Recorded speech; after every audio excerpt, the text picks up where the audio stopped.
Oh shit, here we go again.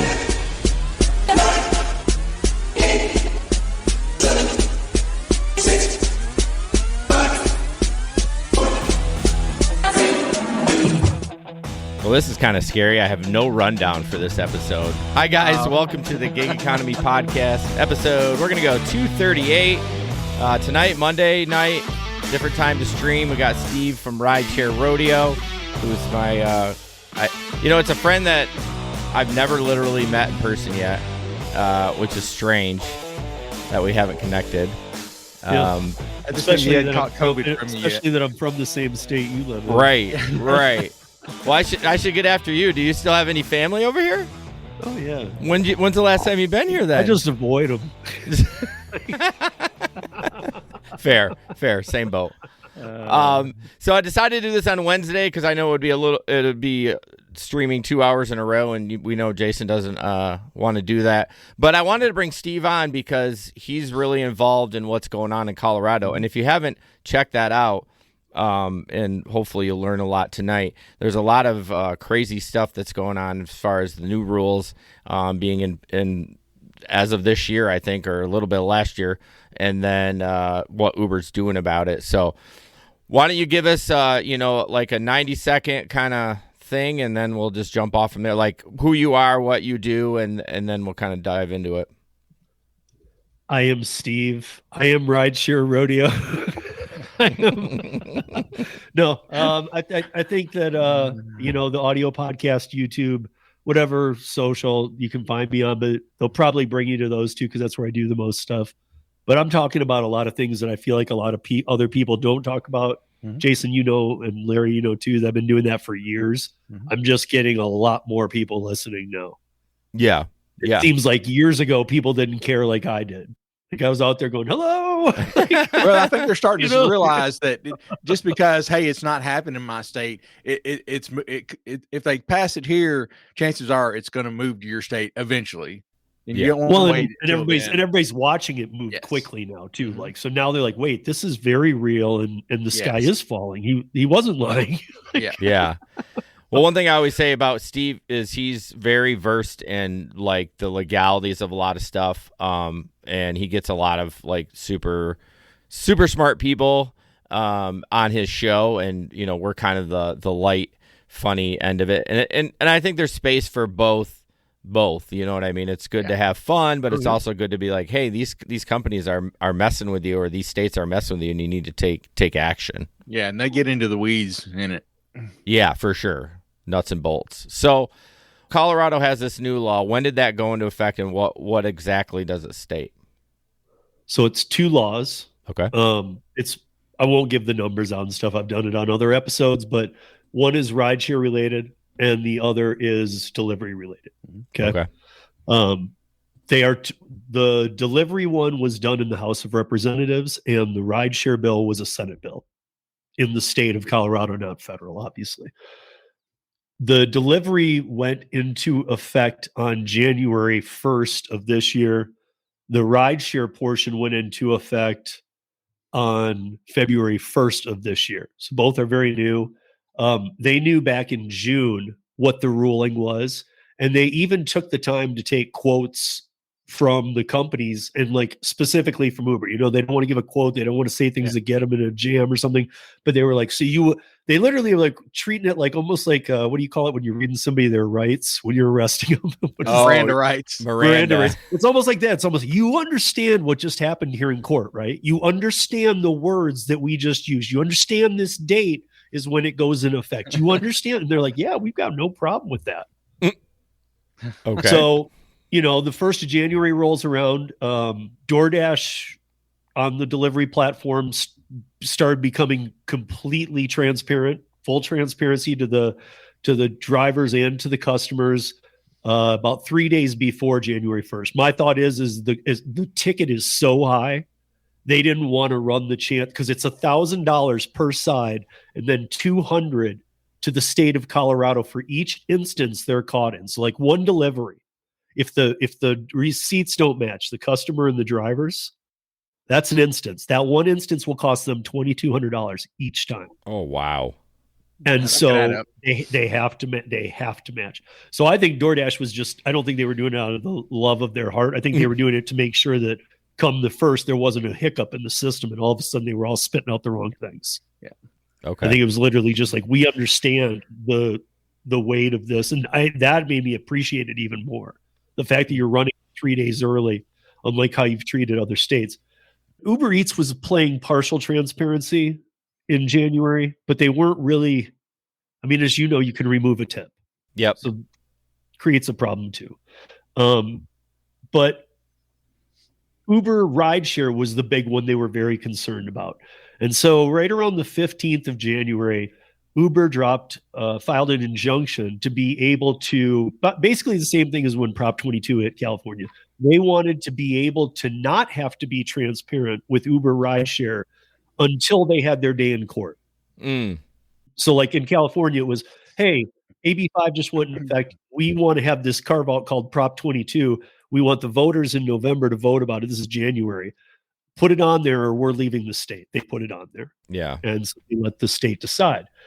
Well, here Uber thought, you can give us a continuance because this is not cool. We're going to show beyond the shadow of a doubt. This is hurting. This is taking away from our First Amendment rights. That First Amendment thing had to do with the font size and the way that it lays out. I know. I read that. I was like, what? Yeah. I mean, this is they were just grabbing it. any straws they could, man. Yeah. But here's the nice thing about that. In every state where this kind of thing has happened and legislation is going or something like this is about to happen or it's already happened, you don't really see them getting too worried. Our state didn't push any money, no minimum wage, no weirdness like that. We just were pushing transparency and the right to a human review on deactivations. Okay. So there's no money involved, but it's somewhat involved going into their little black box. Yeah. And they got freaked out, dude. So they wanted the injunction. Oddly, the judge said, I'm going to take the weekend. He said this on a Thursday. And then I think the 1st of February fell on a Saturday that was supposed to be enacted. He did not grant the continuance on a Thursday. And he said, I'm going to take till Monday because I'm a little torn with this one. And, but you guys will have to be compliant on Saturday. I think he knew they wouldn't. So he came back Friday and made his ruling without waiting till Monday. He just was like, no. And here's what the main thing that stood out was he said, no, obviously, no, you don't get the injunction. To get an injunction, it's supposed to be like beyond a reasonable doubt you'll win. This hurts you for no reason. Of course, we'll give you the injunction until you have the right to fight for this. Yeah. The judge told them, I have to believe that you will win this case. I honestly don't think you have a chance at winning this case. He said this to him. I mean, this is his words. He's like, you're not going to win this case. He goes, I can't do it on that ground alone. He goes, I do want to mention something to you. And this is the first judge to do this. I love it. He said, I do want to mention this to you too. You would have had a lot better of a chance at a continuance had you filed it in June 25th of last year, because that's why we recorded you saying you understood what happened. Got him. And so he said, had you filed that continuance, we might have reviewed it then and said, sure, because you still wouldn't be going to court for another year. Yeah. So you'd have got that continuance. But he was pointing out the way you did it, the Uber-y way you did it. And he even said, yes, it's within your legal right to do that. He goes, but what you've done to me is the judge, you've put a burden on me that basically in 2 weeks this law starts, we want to challenge it. I know you wanted to challenge it back in June. That's a really good point. But now I got 2 weeks to make a decision that's going to impact so many. He goes, I'm not doing it. Yeah. No, you're going to be held accountable to the law. So now the law is in place. They're playing transparency. I can say this. I've even been looking, and this is, both you guys Larry does more rideshare, but it's gonna blow both your minds. Maybe Larry will have a good insight on this one, because I don't even. But before the transparency, I'm just gonna use the easy example. For me to go to the airport, okay, is $45 to $60, and it could go higher in a holiday or whatever. That's how far I live. Never in my life have I pulled up Lyft or Uber mainly Uber, but never have I pulled them up as a customer and seen under $45. Never. Doesn't matter time of day. Nothing. Never. So I had to go. I was flying out for some production stuff last week. Had to go to the airport and pulled it up. Hadn't needed it since the transparency thing. And I know what's supposed to happen. So I was like, okay, this will be kind of interesting too. Order one, $31. So hold on. So everywhere else in the country, the fares are going up, right? Yeah. Customers are paying more. Yes. So I'm seeing $15 lower than I've seen in 8 years living here. I'm going, what the hell? So on the transparency screen, when you call the car and you do say, fine, select the new transparency screen. This is why the font came into play, was it has to fit without any scrolling on there. And it has to show total I paid, and it has to show the driver pay. And then after the fact, they have to send the full breakdown, but they have been they did put it up front when I did this. So what happened was I see $31 or $32, whatever it was, for the full fare. I see driver paid $21. So I'm like, okay, they're 2/3. So I get in the car. I ask the driver. I say, we get chatting. He instantly knows I'm gonna find out everything, even if he doesn't want to talk. It's just too important to me, man. This is what I do. Yeah, he's getting it. So I was like, did you see so what? Do you mind if me asking me? I saw what you're getting paid. Do you mind telling me? And he was like 21. I was like, I was like, I saw 21. Okay, fair enough, dude. Like, they are not screwing around with the law. They don't want a $2,200 fine for a $31 ride. Right. Makes sense to me. Good smarts. But then I said to him, and this is where I started thinking, dude, here's where it's going to be weird. I guarantee it. And I was like, did you see? I'm like, because he should, but I hadn't done a ride share yet. I've done other things to see how it works, but he should see the same as me. He should see his pay and what the company is taking from me. And so I said, did you see the full pay that I'm paying? And he was like 31. And he actually quoted it exactly. It was like 31.92. I was like, yep. I'm like, okay, fair enough. And then everybody had told me you can't tip during the ride. I don't know if they fixed this and corrected it. This was about 2 weeks after the law passed. I scrolled down. The tip was right there. When the drive ended, it asked me if it prompted. First of all, it has to throw up a screen at that point that says the total pay I paid, driver pay, and then all the breakdowns right there. Wow. Like taxes, whatever they're doing with what. It has to say where it's going. Okay. And so, but then even after I got past that screen, it said, do you want to add a tip? I mean, everybody was telling me you couldn't pre-tip, you couldn't tip during the ride, you could only after tip if you remembered. Maybe that was the case on February 1st, 2nd, 3rd, 4th, 5th, 6th, whatever. Yeah. But I got to tell you guys, when I took it, all those features were not only there, they were in my face. Do you think it might have been a bug? Yeah, because what we were reading in this article we were reading, it said that Uber said they were taking away that they would no longer be able to accept tips on Colorado fares. The other thing, and I know this from rideshare drivers here in Colorado, who the day it happened, I was all over asking, right? So they're telling me, dude, it's really weird. What's coming up, even on the passenger screen, I've seen it, is it says the screen, the total, like I was telling you, that has to fit on the screen. Right. The passenger was seeing a wheel spinning, and Uber had it set to about 20-25 seconds while it said loading fare details. And right at the bottom of it, it said rate your driver. But that came up instantly. Okay. So everybody was going to rate their driver, which took away the transparency screen. Mine didn't have a rate your driver. You saw the transparency screen, and then you had to close it out, and then it had you on a tap, rate, all that stuff. So obviously, I think that it was there. I think they removed it. Okay. I think they got some more. I'm just pointing out that I think that they're getting some warnings that we always say you can't do anything to Uber. I think they're getting some warnings that are scaring them. These minimum wage things and active time and all that doesn't scare Uber. Having to be transparent scares the crap out of Uber. Yeah, let's go back to the initial that you normally say it's 45 to this. Why do you think it's gone to 31? Because they were ripping people off, and now they're like, oh shit, we gotta So they don't see such a gap between 21 and 45? Exactly. But here's my thing to both of you as drivers. I want to know your take on this. So if Uber was charging, let's go to the lowest end. If Uber was charging me before 45, right? And I don't know any better. This transparency thing's going into effect. I opened it up like 31. Obviously, be sweet. Yeah. Nice.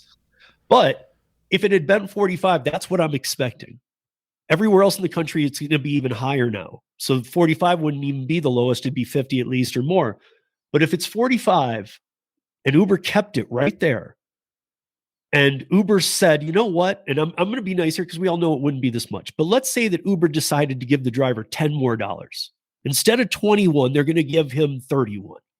So that's 150% increase on the driver pay. Mm-hmm. In that scenario, under $45, Uber makes $14, driver makes 31. What they did with me at 31, Uber made $9.82 and driver made 21. Yeah. So both driver and Uber made less by them reducing the price to me. And everywhere else in the country, they're raising the price. Right. Yeah, that's not sustainable. But what's the reason? I mean, because I don't know either, Larry. What you got? I don't understand why they would, like I said, why they would do that when there's such an easy answer. What you just suggested is for them to give the driver more, and people are going to be able to see that. It doesn't make any sense to me why they would be lowering the rates. Because we were just talking last week how much rates have gone up. I think I saw over the last 3-4 years rates have gone up like 40% nationwide for rideshare. Yeah. So, yeah, I don't know how they would be. I don't know what their. I think it's kind of what Jason was saying. I honestly think that they didn't want people to see consumer. Luckily, I'm a driver too, so I would go, whoa, yeah. And I'd be making a video about it too. Yeah. But they didn't want me seeing Uber 26, driver 21. Right? Yeah. That's only that's who cares about the breakdown. Sense. They don't want me consumer seeing that. Mm-hmm. That was my question too. We were talking about, with the delivery, having to be totally transparent. Is there anything in place besides the delivery driver and the customer comparing notes? Is there any oversight or any way to know if they're not doing that? Like how they report it? Well, there's a regulatory fee on every ride of 33 cents. That goes to a board so instead of like thinking, oh, Uber's getting audited this year, Uber has to provide a self-audit every 3 months. Oh, wow. Every quarter, they have to submit customer and driver or rider and driver receipts. They have to match. And there's a board that goes through them. They don't match, $2,200 per instance. Okay, well, that's good because that's what we've talked about a lot of times. A lot of the things has been put into place. We're like, yeah, that's great. But there's nobody's watching, and right, no accountability. Right. Like the Fox watching the hen house. The other thing about the breakdown is it doesn't allow them to line shift. Like, remember in Seattle pay up legislation that they imposed a $5. See, this is what I don't like about dollar amounts. Mm-hmm. Seattle imposed a $5 fine or a $5 fee for the city and for all the helping the transportation and everything, whatever, congestion. Yeah. They imposed a $5 fee onto Uber. They said, you're going to pay this on every ride. Yeah. Uber literally passed it along to the customer and actually didn't even build it into their normal process. They made it its own separate line item that said Seattle City Council fee, $5. And actually I had somebody tell me that Joel from Dumpling, the CEO of Dumpling, he sits on the city council board. He was one of the people who voted on pay up. He told me that that it's actually $4.22. So to be honest, Uber and Lyft, they found a way to make money on it. Because they call it a straight $5. Right. Yeah. To the customer. Right. On everyone. They're charging you this council and they're making the council look bad. They're charging you $5. We're passing it to you. Well, why? But first of all, you're making money on it. That kind of stuff just seems like that's a no-brainer. Go lock them up. Yeah. We talk about it all the time. Going back to the ride share, what is the difference between the ride share bill and the delivery one? Have you seen, like, is it just the same, like, transparency, or because you said there's two separate ones? So on the delivery side, the customer does see what the driver's paid and the total. They never at any point get a breakdown. Oh. of the between. They just see the two amounts though. They do see what they paid, what the driver was paid. So they see the $2.50? Yeah. Yes. I mean, but here's my point. So like on the rideshare side, you're going to see the pre-amount, which is what the delivery people are seeing. Then you're going to see the post amount, which has fees. Then you're going to get an email as a customer that breaks down all of those fees and where they're going. But not for delivery. So they just got they squeezed a few more things out of the TNC bill, probably because it was in the Senate. The Senate has a little more power than the House. So. Okay. Stephanie Vigil was the one who wrote the House bill. She's been on many times with us. And she wrote that. The House bill and the Senate bill was written after. Oh. So they kind of followed her lead. And so they might have added a few things to it. But regardless, I think for the delivery, I think it's enough. Okay. I'll say that. I mean, like as a customer, I don't get to use those apps because I'm not a millionaire. Yeah. However, I have a few times. I've never used DoorDash as a customer, but I have used Uber Eats. On Uber Eats now, if I were to see, okay, here's the total that I'm paying, and it always is showing you all the crap you're paying for anyway. Right. Oh, you gotta, did you add in the straw fee? That's $100. Like it's got all these things. And then you do, then it says tip your driver and all that. For me, after the fact, after I've made the order and you're waiting on the driver to get a screen that says driver was paid and you got charged, and you can do the difference of those two numbers, that might just be easier and be more effective, to be honest. Yeah, it doesn't jumble things up as much. Yeah, I was going to say, it doesn't muddy people's minds. They see, okay, the driver got this, I paid this. So let's go back to what your opinion is. So I presented this to my audience, is that you're fighting the state of Colorado. But, like, are you happy with what the state has done? Are you mad? Where do you stand on that? I mean, because the transparency sounds amazing. Like, I'll be honest with you. I would love that everyone can see that. So, and that's kind of my thing since I met you, Jason and Larry. I mean, that's been my main fight, transparency. Yeah. And here we are with it, and we don't have all the dollar amounts and other things. And it seems to be really cool. Like, dude, when I do DoorDash, I see full pay, tip right next to it. They have broke down the tip and the amount can't change. Wow. Okay. The amount can't change. That's what it is. And every time it's what it is. So I'm seeing what people are tipping full and it breaks it down. I'm seeing when there's a 1 mile order going out of my zone. I'm seeing if there's $0 tip, but it's 14, it says $14 base pay. Okay. There's no rhyme or reason to any of this, but I don't remember what the question was. Just in general, how you feel. Like, are you happy that the state stepped in and kind of made some changes, or did they overreach? Because I think in general, we're all a little bit like the government should keep their hands out of it as much as possible. But we've always said we would love deactivation, appeal, and more transparency. I don't want. Yeah, there has to be a little bit of oversight. Look, I'm not a fan of big government. Yeah. I'm definitely a realist. I understand once you open the door to legislation, you're opening the door to a lot of people jumping in and taking money and everybody trying to get part of that thing. You know what I mean? Sure. So you're going to really, and then it's almost like two babies that can't work something out. So instead we're going to have some regulatory fees here, boys. Yes. Like Uber's really, these companies screwed around for too long. So do I like them? I'm not going to complain about ours because, like you said, ours is a right to have a human review challenge and deactivation. I think that's amazing. That is. And it's a panel of like 7 people. It's got drivers. So it has different walks of life. It has lawyers on that panel.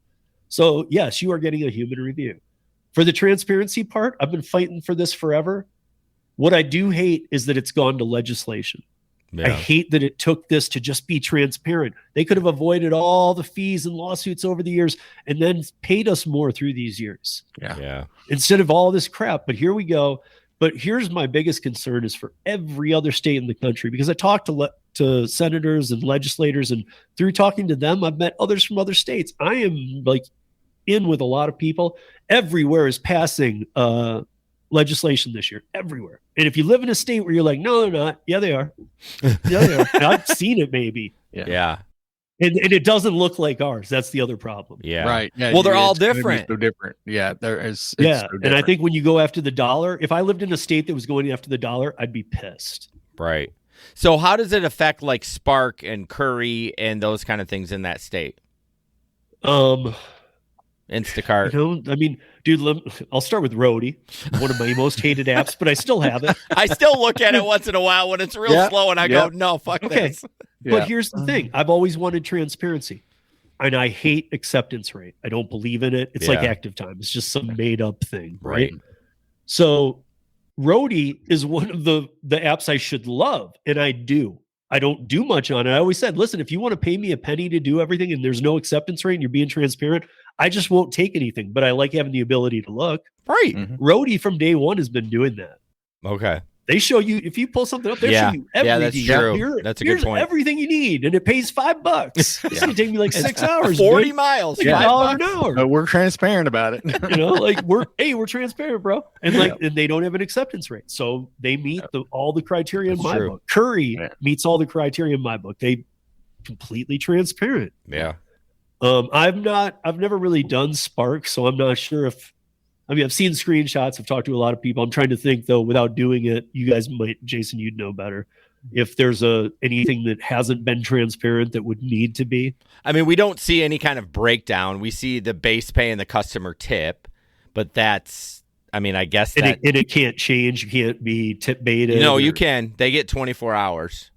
Okay. Yeah, which I don't have that often. I mean, maybe it's my market, but I'm not really anal retentive going back there. Maybe I'm being tip baited more than I know, but I really don't think it's happening a lot. But yeah, Spark, it's kind of hard to go back and. But for the most part, transparent. Yeah, I would say so. Yeah. I mean, it's like an Amazon Flex block. They're transparent. Well, yeah, this is what you get paid. Yep, right. This is it. I mean, you can't get much more. It reminds me of Roadie. I mean, there's not an acceptance rate. There's nothing that's going to hurt you. But if you take it, here's what you got to do, and here's how little we pay. Yeah, exactly. Make it or leave it. Yeah. Well, I can see with rideshare needing to be more transparent because there's all these damn fees, and same with food delivery. There's a regulatory fee and insurance. That they cry. We talked about it just on our last show Wednesday. A lawyer was talking about we're not using Uber anymore because they're trying to reduce to state minimums for liability, which is $25,000. Started out as $1 million. Yeah, and they're trying to get it down 2 years ago. 25,000 because they just can't afford it anymore. That's what they say. So I think that part of your question, though, too, the second half would be that if you are a Curry, if you are somebody who's a little like, wait a minute, am I doing everything right? I would say just check in with the regulatory board. Mm-hmm. They're not bad people. They would love a business to come forward and go, are we meeting the criteria here? Yeah. I wouldn't fly under the radar and think that, dude, we're too small. They won't care about us. That's what a lot of people do. At some point, it will come around and they'll care about everybody because the state makes $200 on every one on top of the fines. Yeah. So, so there's incentive for them to catch them. Well, of course. Like big incentive though. So you didn't quite answer my question though. And it wasn't like, yes, I'm like, are you happy with the state stepping it or not? Like, is that? I guess yes. Yeah. Because it doesn't involve money, right? Because every state is going to have something happen. Mm-hmm. And a lot of it is going to happen, and people are going to be like, "What? No way! I don't want to deal." Like, I'm not living in a state like that. I'm comfortable with what they did. I hate that it had to go for 3.5 years in legal battles and all this stuff to get to where we are, and them picking apart everything and taking advantage of everything and wasting all of our money. Right. I mean, us drivers, we're not saying like it's not as easy as going, well, we didn't sue anybody in Colorado, so let's give it all to the drivers. It's not like that, guys. We all know that. But there would be more if they started. Just look, you're not a technology company. I said this on the podcast. I pointed out, Uber, you are not a technology company. Never been a technology company. Yeah. Take your little cut and move on. Right. Come up with some fixed numbers. Jesus, it's not that hard. So, Steve, in the articles that I was reading to research for the show today, they were talking about some of the ways that Uber had retaliated, including supposedly, it said in the articles that we read that they were taking away tips. They were taking away driver. That's why I wanted area to make clear on preferences. that They were part, taking away extra destination filters, priority support. That they did do. Okay, but the tips. But you you two probably realized, I've pulled it up on my screen before. I don't have the thing, but if you see them, Larry, you probably can see that there's 4 things they removed. I don't think they're big things. Yeah, priority support and extra destination filter. Right. It was just more a thing to pop up in the app, right? Like it happened the night before it went into effect, or 2 days. The tip thing. Hey, you're losing this. Yeah, the tip thing was big. Well, I thought, what a weird thing though, because I was like, right now, it's always a balance, and if they're fighting the state, they usually try and get the drivers behind them. I took this one as like a threat. Yeah, you guys are losing this because you suck. You just want everybody to fight. You want everybody to hate you. Your How else customers could you take it if you're a driver? Yeah, if you're a driver, I mean, there's no other way to take that. Yeah, you're being punished. Yeah, we're taking our ball, what we can, and going home. Yeah, I just the other things didn't seem that important. Like maybe it is to some people, but I talked to a handful of people who said, "No, I wouldn't care." Utilize that a lot. I know. I've used area filters before. When they have a certain area that's circled down goes from the college to downtown, you get extra $5 per ride on Friday and Saturday night. So yeah, you put your area filter there, you want to stay there, but it's not, we didn't have it for a long time and I did just fine. So yeah, that's not such a big deal. The big one that really got me going was them taking away tips. And I was like, that's so wrong. This person says, don't you think that the drivers would quit? No, because people are desperate. They would still work. And honestly, so I'm having. Did you have the CEO of Gridwise reach out to you to come on the show? Ryan? Yeah, he's been on a couple. Yeah, I don't know what his name is. Well, we're having him on, but I finally just before the show read that statistic report, which was really cool. But only 10%, roughly 9% of an Uber driver's earnings is tips. The rest is the base pay.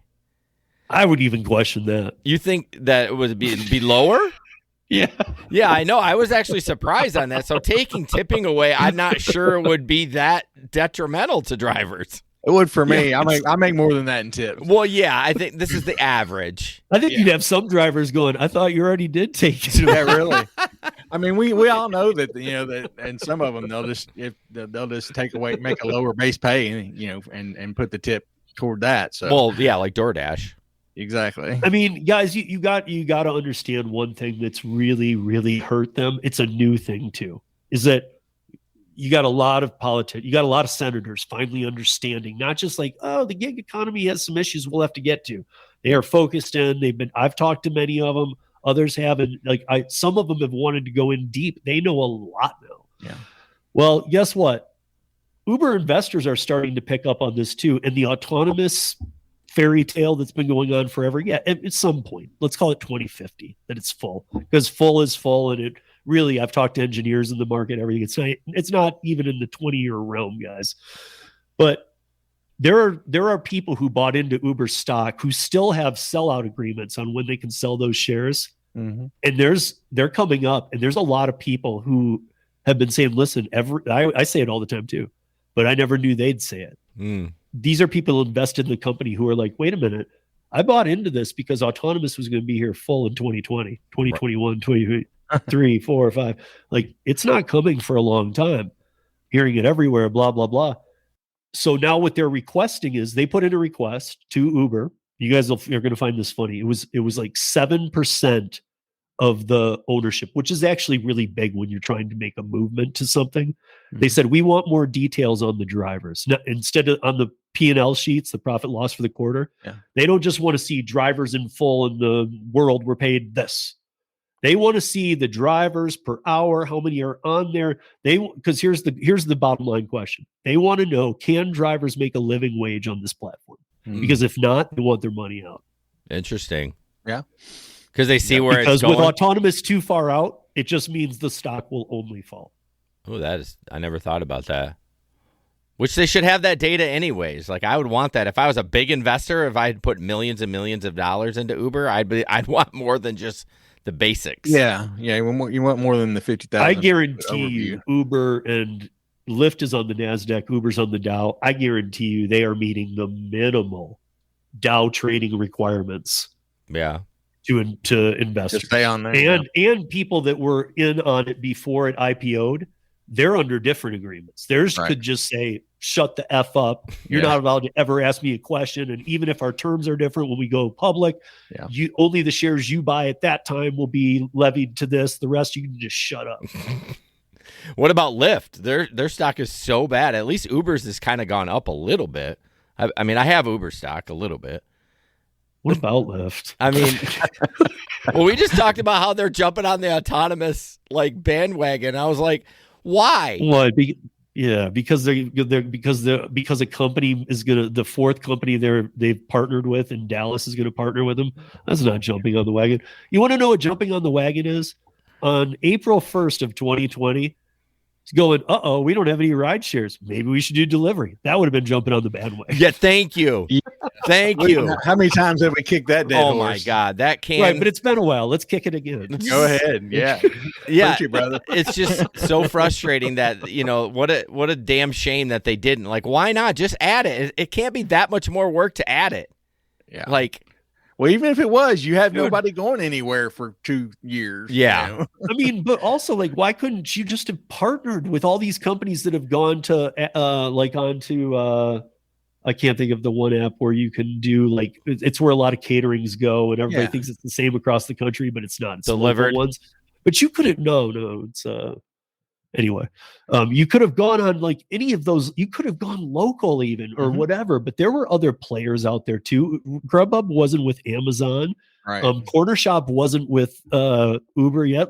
Lyft had enough pull at the beginning of the pandemic to use that database and go, we can get your food delivered. Yeah. We even got drivers to do it who are all sitting at home because nobody's allowed to go anywhere. Yeah, exactly. With their thumbs up their ass. They're like, we want to work. What are we going to do? We're going to go to Uber. I mean, I look at it as basically during the pandemic, Lyft just shut down. Yeah. Yeah. I mean, what they had to. Cartwheel. Thank you, Bubba Sue. So much scale. So the Cartwheel app is what she's talking about there. Here's the thing. And I should clarify this. A lot of people in the country think Cartwheel is a catering app. It's not.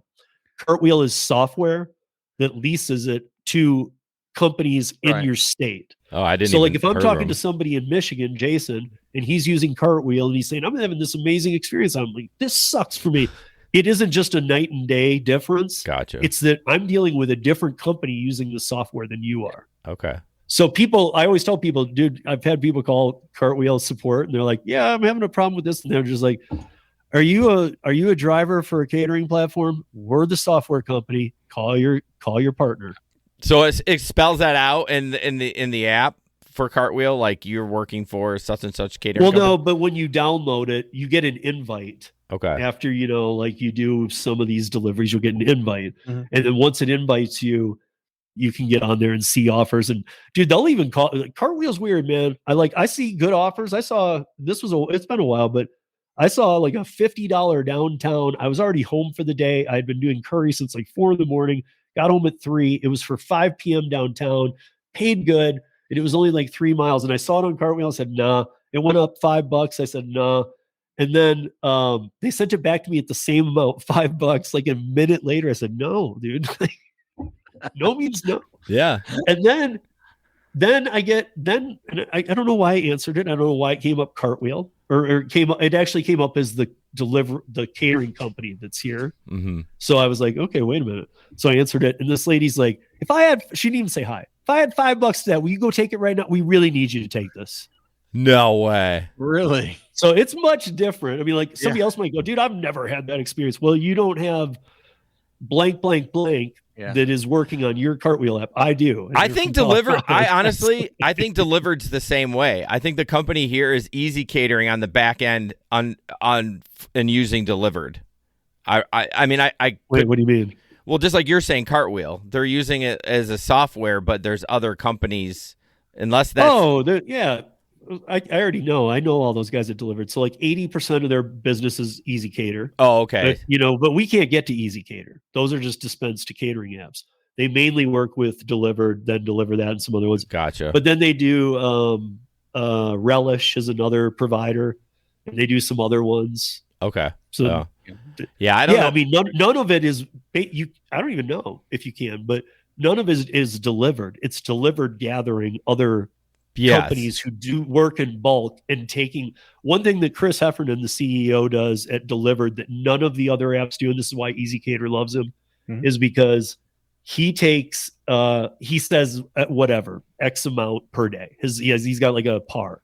He'll just take them and he'll pay for them and he'll make sure they're delivered.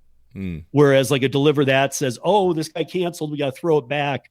And then in a very worst case scenario, they try what they can, but Easy Cater can still go to the large order program and try and put it through DoorDash. Okay. If they get into a real jam. But my point is like Easy Delivered takes a certain amount and Easy Cater knows they're not getting them back. Okay. No matter what, Delivered will get them delivered. Oh, they'll figure it out. Okay. Yeah, we just got delivered here. I've done one. Most of them haven't been that great paying. I mean, you got to get 10 in. Yeah, that's what I heard. And then take some pictures and like, cause you can add bags and stuff like that. So I'm on their beta testing group too. Yeah. Maybe so I should just bang out 10. I'm always the guy kind of yelling and screaming because I'm not, and everybody knows this. I am not an Emerald driver. I'm the only not Emerald driver in their beta group. Okay. What's an Emerald? Who sees the $700 orders twice a week and they do them in their pajamas? I'm the only guy not in that group in there.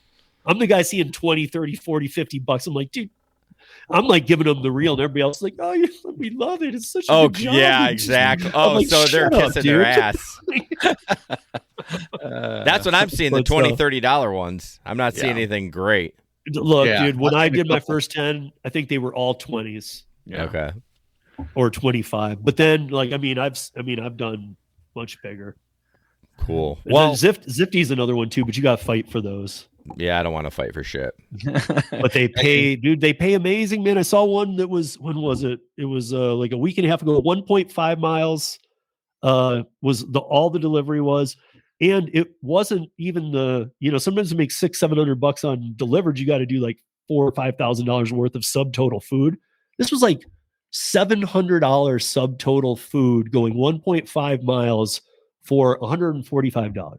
Jeez. I've seen that on Reddit. Is that a new company coming out? Is that what that's No, they just pump and dump. And the way that I've seen it, you kind of have to be in their app because you do get drop down alerts, but they must have bots. It must be the bot training center.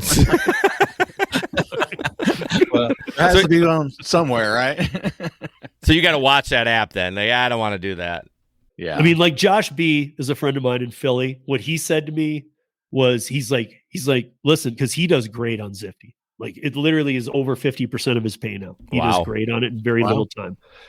He said once you kind of get in and do a couple big ones, he goes, go get a phone, a cheap one, and just have it open on Zifty all the time. Yeah.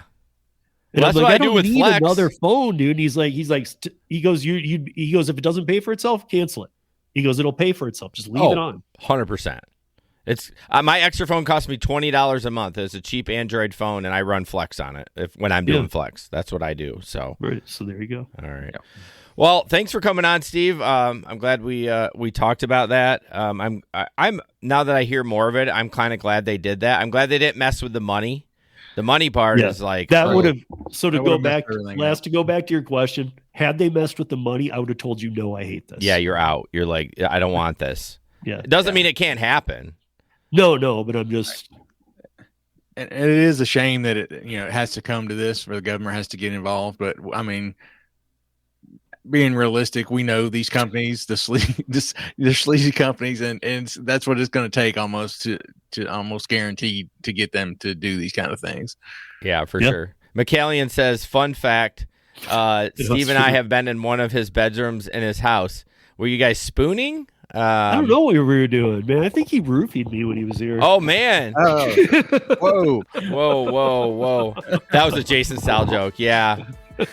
Yeah, 100%. You brought it on yourself, John. Yeah, exactly. Well, guys, thanks for tuning in. Thank you for, a lot for Steve's audience coming in. Really appreciate that. Yes, thank you, everyone. Yeah, everybody over. I don't know who's on which side, but everybody over on this side, I put just come over to here and sub and like and push this video up. Yeah, no. The one fan that we got from you Bubba Sue. She's on our streams like every time now, and we appreciate her. She always comments on my shorts too.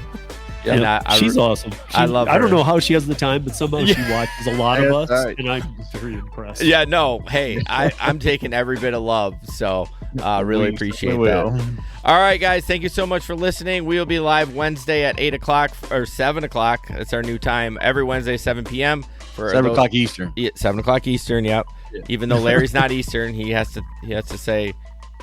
One of us has to do the calculation, and it ain't going to be you. So I'm not sure when this audio will drop. Probably sometime next week. But I appreciate you guys. Have a great night. Talk to you later. Thanks, everyone. Thanks, Steve. Thank you, Steve. This podcast is produced and edited by Hey Guys Media Group. Want to start a podcast? Check out heyguysmediagroup.com.